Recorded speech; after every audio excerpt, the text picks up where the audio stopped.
अगर आपका बच्चा कुछ निगल ले, क्या करना चाहिए आपको? इस पर बात करने के लिए हमारे साथ डॉक्टर अंजन कुमार दुआ हैं, जो एम्स के पीडियाट्रिक सर्जरी डिपार्टमेंट में प्रोफेसर हैं। डॉक्टर साहब, बहुत बहुत शुक्रिया कि डॉक्टरेसी से बात करने के लिए।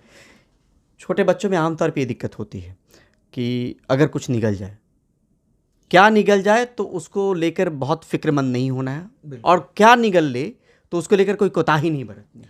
तो देखिए, बच्चों में ज़्यादातर 5 साल तक के बच्चों में एक इंक्विजिटिवनेस होता है, क्यूरियसनेस होता है, तो जिसके चलते उनके हाथ में जो भी आए, छोटा बड़ा, कलरफुल, अगर कोई टॉय का पीस, पार्ट, पेन का ढक्कन, मार्बल, ज्वेलरी का कोई पीस छोटा सा, तो उनका टेंडेंसी रहता है वो तुरंत ही मुंह में डाल के या तो स्वॉलो कर लेते हैं। स्वॉलो करने से ज़्यादातर देखा गया है कि हमारे पास जितने भी स्मूथ ऑब्जेक्ट्स हैं, जैसे मार्बल हो गया, प्लास्टिक के छोटे मोटे ढक्कन, ये बिना किसी नुकसान पहुंचाए पॉटी के रास्ते निकल जाता है विथ टाइम। हालांकि उस केस में भी हमें अपने नियरेस्ट डॉक्टर के पास जाके सलाह लेनी चाहिए कि इसमें कोई खतरे वाली बात तो नहीं है। एटलीस्ट ऑब्जर्वेशन पे हो सकता है डॉक्टर आपको रखेंगे कुछ समय तक।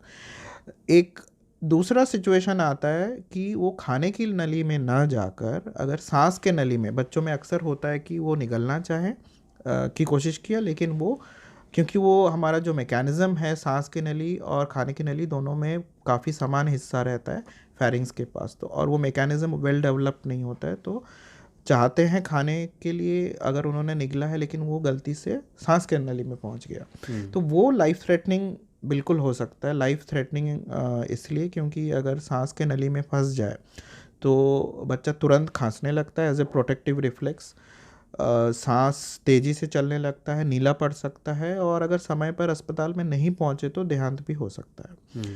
तो ये इसीलिए जानना ज़रूरी है कि एक तो सबसे पहले बच्चों के हाथ में रेंज में ऐसे सामान घर में ना रखा जाए जो कि बच्चा हाथ में तुरंत लेकर निगल सके।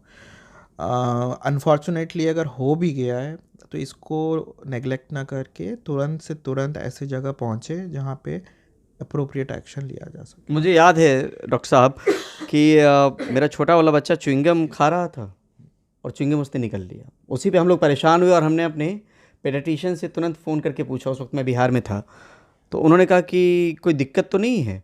तो मैंने कहा नहीं, वो निगल गया, आप करें तो करें क्या। च्युइंगम क्योंकि आप देख के डर जाते हैं। च्युइंगम खा रहा था और वो अंदर चला गया वो।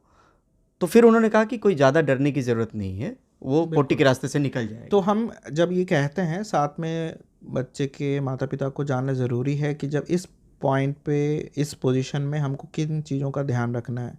एक, बार बार हरे रंग की, पीले रंग की उल्टी ना हो इस दौरान जब खाया उसके तुरंत बाद, और पेट में सूजन, और अगर पेट फूलता है, पेट में दर्द और उल्टी, ये तीनों या दोनों अगर साथ में आता है तो इस कंडीशन में भी आपको जाके एडमिट होना चाहिए। और खांसी वगैरह लगातार आ रहा है। खांसी होना तो बिल्कुल, उसमें बिल्कुल आपको समय रहते अगर आप पहुंच गए तो इमीडिएटली उसको निकालना पड़ेगा।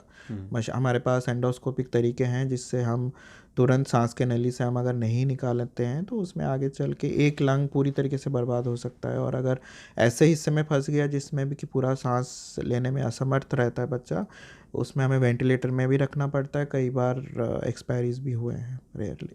यहाँ पे पेशेंट उस तरह के आ जाते हैं अपने पेरेंट्स से, क्या क्या वो रहता है? बच्चों में दो तरीके की इनको हम फॉरेन बॉडीज़ कहते हैं। फॉरेन बॉडीज़ में अगर सांस के नली में देखेंगे दो तरीके के होते हैं, या तो इनएनिमेट जिसको हम फिजिकल ऑब्जेक्ट्स कहते हैं, प्लास्टिक मेटल के ऑब्जेक्ट्स, ग्लास के बीड्स, और वेजिटेटिव मैटर कहते हैं जिसमें ऑर्गेनिक मटेरियल भी, जैसे ठंड के दिनों में मूंगफली,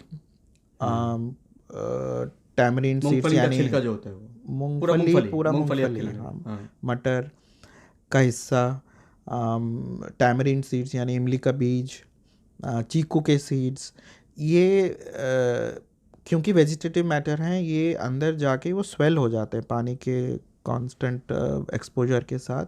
तो ज़्यादा अगर छोटा हिस्सा दिखता है लेकिन वो आगे अंदर जाके फूलता है और वो जगह पूरा घेर लेता है, जिससे सांस पूरी तरीके से अटक सकता है, और अगर सांस में रुकावट हो गई तो इमीडिएट ब्रेन पे असर और एक्सपायरी होने के चांसेस रहते हैं। अगर कोई दूर दराज के इलाके में, गांव देहात में हमारी इस खबर को देख रहा होगा, और आपने कहा कि अगर इस तरीके के सिम्टम नहीं हैं तो पेरेंट्स थोड़े संतुष्ट हो सकते हैं उस वक्त में, अचानक अगर कोई वहाँ पे डॉक्टर नहीं मौजूद, तो क्या वैसी चीज़ें हैं, कोई ऐसी चीज़ है जो उसको अगर स्वेलो कर गया, अंदर ले लिया और इस तरह के कॉम्प्लिकेशंस नहीं दिख रहे हैं, जहाँ पे सांस फूल रहा हो या उल्टी हो रही हो, या आप जो एक आध और सिम्टम बताएं, तो पेरेंट्स को बहुत ज़्यादा तकलीफ में एमरजेंट कंडीशन नहीं है, लेकिन प्रिकॉशनरी मेजर में आप एक बार जल्द से जल्द नियरेस्ट जो भी आपका सेंटर है, हो सकता है वो विद इन रीच हो, 1-2 दिन के अंदर जाके चेकअप करवा लेना चाहिए। घर में बैठे रहने से अच्छा है एक बार जाके चेकअप करा लेना चाहिए। कई बार क्योंकि अगर छोटा टुकड़ा हो, वो ऐसे हिस्से में पहुंचता है कि वो इमिडिएटली उनमें सांस की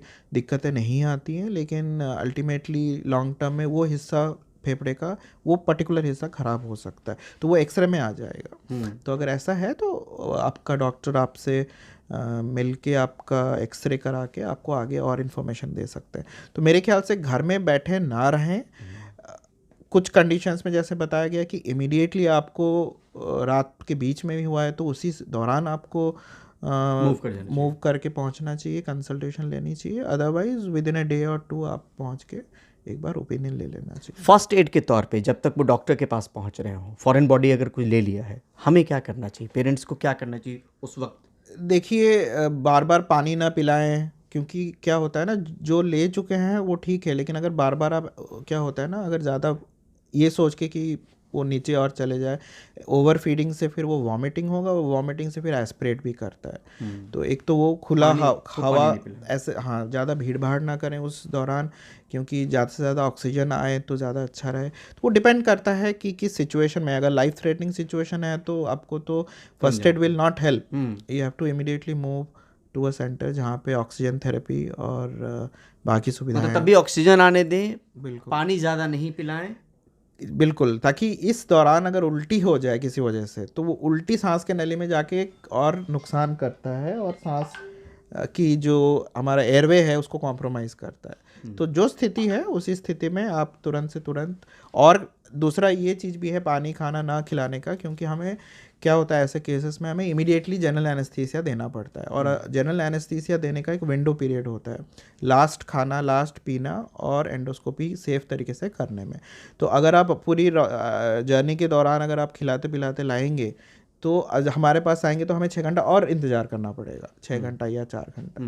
तो वो एक जो विंडो है हमें और रुकने की वजह से और नुकसान हो सकता है। तो ज़्यादा से ज़्यादा अगर खाली पेट है, ऑलरेडी 6 घंटा लग गया ट्रैवल में, हम इमीडिएटली विद इन मिनट्स, हमारे पास केसेस हैं जिसमें एंडोस्कोपी करने के लिए हम पेपर भी बनने की वेट नहीं करते हैं, आए गेट पे कैजुअलिटी के और विद इन मिनट्स हम उनको एंडोस्कोपी रूम में लेके, कागज़ बाद में बनते रहते हैं लेकिन हम पहले फॉरेन बॉडी को निकाल देते हैं। तो ये सिचुएशन आते हैं रेयरली जिसमें हम हर मिनट में हमारा आउटकम चेंज होता है। मतलब कोई खाना पीना, मतलब खाना नहीं, पानी नहीं, ऑक्सीजन आने दें, डॉक्टर से तुरंत कंसल्ट करें, और सबसे पहली बात ये कि बच्चे के आसपास ऐसा टुकड़ा ही ना रहे। Prevention is better than cure. ठीक है सर, बहुत बहुत शुक्रिया sir, thank you so much sir, thank you.